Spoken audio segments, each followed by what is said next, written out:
नमस्कार मंडळी. संजय गांधी निराधार अनुदान योजना जी आहे या योजनेअंतर्गत जे सर्व पात्र लाभार्थी आहेत, निराधार दिव्यांग लाभार्थी, यांच्यासाठी पेन्शन वाढ जी आहे 1500 वरून 2500 ही करण्याबाबतचा शासन निर्णय अखेर शासनाकडून जाहीर करण्यात आला आहे. काल हा शासन निर्णय जाहीर करण्यात आला असून तुम्ही पाहू शकता, हा उपलब्ध आहे टेलिग्राम चॅनलवर, PDF आहे, तुम्ही चेक करू शकता. तर या पद्धतीने जो शासन निर्णय उपलब्ध झाला आहे त्यानुसार 1500 वरून जो 2500 रुपयाचा जो पेन्शन वाढ झालेली आहे निराधार दिव्यांग लाभार्थ्यांसाठी, ही कधीपासून मिळणार आहे, त्याचबरोबर कोणाकोणाला मिळणार आहे, काय काय कागदपत्र लागणार आहेत, या संदर्भात पाहू शकता. जे निराधार दिव्यांग लाभार्थी आहेत यांचे कमेंट, यांचे SMS आले होते. तर या अंतर्गत पाहू शकता, ही जी योजना आहे या योजनेअंतर्गत 1500 वरून 2500चा जो लाभ करण्यात आला आहे, तर याबाबत काय काय कागदपत्र लागणार आहेत ते आपण पाहणार आहोत. त्याचबरोबर कोणता फॉर्म, पूर्ण स्वतंत्र फॉर्म जो आहे, वेगळा फॉर्म भरावा लागणार आहे का नाही, हे सुद्धा आपण डिटेलमध्ये जाणून घेणार आहोत. तत्पूर्वी पुन्हा एकदा शासन निर्णय डोळ्याखालून जाऊन घेऊयात, आपण पाहून घेऊयात. या पद्धतीने संजय गांधी निराधार अनुदान योजना, श्रावणबाळ सेवा, राज्य निवृत्ती वेतन योजना जी आहे, इथे पाहू शकता.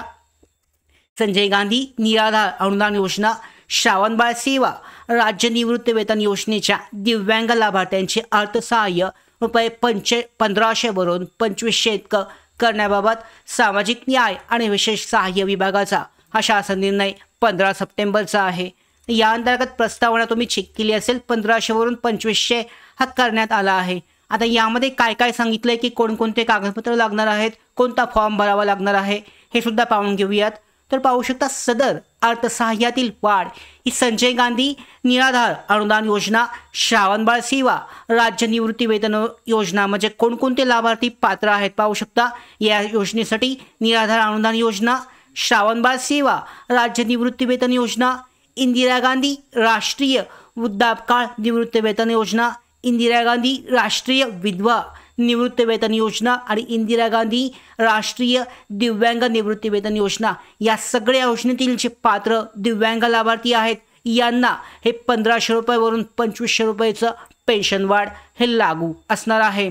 त्याचबरोबर पाहू शकता, विशेष सहाय्य योजनेतील लाभार्थ्यांना अर्थसहाय्याचे वितरण हे DBT पोर्टलद्वारे थेट त्यांच्या बँक खात्यावर केले जाणार आहे. तर DBT ज्यांचं ॲक्टिव्ह आहे, या अगोदरचे पैसे 1500 ज्यांना प्राप्त झालेत त्यांना हे मिळणार आहेत. आता कोणत्या महिन्यापासून, तर पाहू शकता, सदरची वाढ ही ऑक्टोबर 2025 पासून लागू होणार आहे. म्हणजे ऑक्टोबर 2025 या महिन्यापासून 2500 रुपयाची पेन्शन वाढ जी आहे दिव्यांग लाभार्थ्यांना प्राप्त होणार आहे. आता आपल्याला जे प्रश्न विचारण्यात आले होते याबाबतची माहिती सुद्धा पाहूया की नक्की कोणता फॉर्म, कोणता अर्ज भरावा लागणार आहे, त्याचबरोबर कोणकोणते कागदपत्र वेगळ्या पद्धतीने अजून लागणार आहेत. तर दोन्ही प्रश्नांचं उत्तर पाहू शकता. कोणतीच कागदपत्र तुम्हाला पुन्हा भरावी लागणार नाही आहेत, त्याचबरोबर तुम्हाला वेगळा फॉर्मसुद्धा भरावा लागणार नाही आहे. कारण 1500 रुपयाचं पेन्शन ज्या लाभार्थ्यांच्या, दिव्यांग लाभार्थ्यांच्या बँक खात्यामध्ये जमा होत होतं, त्या सगळे लाभार्थी या 2500 रुपयाच्या पेन्शनसाठी पात्र असणार आहेत. त्यामुळे कोणतेही तुम्हाला डॉक्युमेंट जे आहे द्यावे लागणार नाही आहेत. पाहू शकता, जर तुमची योजना चालू नसेल किंवा पाहू शकता तुमचे जे DBT ॲक्टिव्ह नसेल आणि पैसे येत नसतील, तर यावेळेला तहसील कार्यालय जे आहे निराधार शाखेमध्ये जाऊन तुम्ही या संदर्भात चौकशी करू शकता की नक्की काय अडचण आहे आणि त्याबद्दलची माहिती घेऊन तुमची पेन्शन वाढ जी आहे ही पेन्शन वाढ चालू केली जाऊ शकते. तर पाहू शकता, हे जे दोन महत्त्वाचे मुद्दे होते, तर या पद्धतीने कोणतेही कागदपत्र लागणार नाही आहेत.